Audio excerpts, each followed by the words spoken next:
বাংলার মুখ্যমন্ত্রী মমতা বন্দ্যোপাধ্যায় দিয়েছেন এবং ভারতবর্ষকে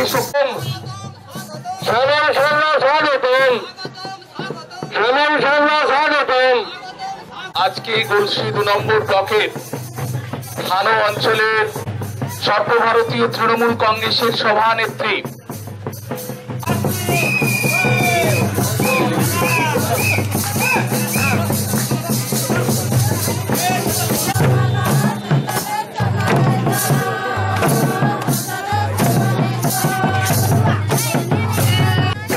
আপনাদের সকলের সামনে আমার প্রস্তুত করেছে লোকসভা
নির্বাচন আগামী 12ই মে সপ্তদশ লোকসভা নির্বাচনে বিষ্ণুপুর লোকসভা কেন্দ্রের আদিবাসী সংগঠনের উদ্যোগে আজকে চান্না আদিবাসী পাড়ায় আদিবাসী যে সমস্ত কর্মী সংগঠন এসেছেন তাদেরকে মঞ্চের সামনে বসার জন্য অনুরোধ জানাচ্ছি। যে সমস্ত মায়েরা এর জন্য আমি আহ্বান জানাচ্ছি, ছেলেরা যারা গাছের ছায়ায় বসে আছে, আমাদের মিটিং বেশিক্ষণ চলবে না। শুরু থেকেই প্রথমে আজকে সাঁকোয়া অঞ্চলের আমরা ওই জায়গা থেকে শুরু করেছি। একটা উন্মাদনা তৈরি হয়েছে ভোট পর্বকে ঘিরে এবং এটাতে আমরা উচ্ছ্বসিত। তৃণমূল কংগ্রেসের প্রার্থী দিয়ে ভোট দেওয়ার জন্য তারা কিন্তু মুখিয়া রয়েছে, কারণ তৃণমূল কংগ্রেস ছাড়া এই বাংলার বুকে আর অন্য কোনো শক্তি নেই, সেটা কিন্তু এই ভোট প্রচার পর্বে আমরা কিন্তু বুঝতে পারছি। সুতরাং এটুকু বলতে পারি যে মানুষ যেভাবে আনন্দের সঙ্গে রয়েছে, তারা অপেক্ষায় রয়েছে কিভাবে তারা এই 12ই মে কবে আসবে এবং জোড়া ফুল চিহ্নে ভোট দিয়ে আমাদেরকে জয়যুক্ত করবে, সেই প্রক্রিয়ায় তারা কিন্তু বোঝাচ্ছে।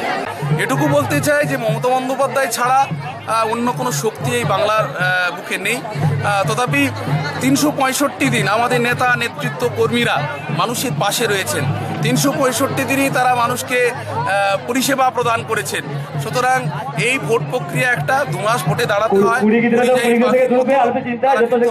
চলে যাবে আপনারাই। মেন ইস্যু হচ্ছে আমাদের মমতা বন্দ্যোপাধ্যায়ের 7 বছরের উন্নয়ন এবং বাংলার প্রতি কেন্দ্রীয় সরকারের যে বঞ্চনা, সেই জায়গা নিয়েই আমরা কিন্তু এগিয়ে চলেছি। কারণ মিথ্যেবাজি ভারতবর্ষের প্রধানমন্ত্রী যে প্রতিশ্রুতি দিয়েছিলেন সেটা কিন্তু ভারতবর্ষে কোনো কিছুই সে করতে পারেনি। সুতরাং আমরা চাই যে এমন একটা ভারতবর্ষ যেখানে ধর্ম নিরপেক্ষ ভারতবর্ষ হবে, একটা সুন্দর ভারতবর্ষের সমস্ত দিক দিয়ে যেন এগিয়ে যায়, সেই প্রক্রিয়ায় কিন্তু আমরা চাইছি এবং মানুষ সেটাতে স্বতঃস্ফূর্ত সাড়া দিচ্ছে।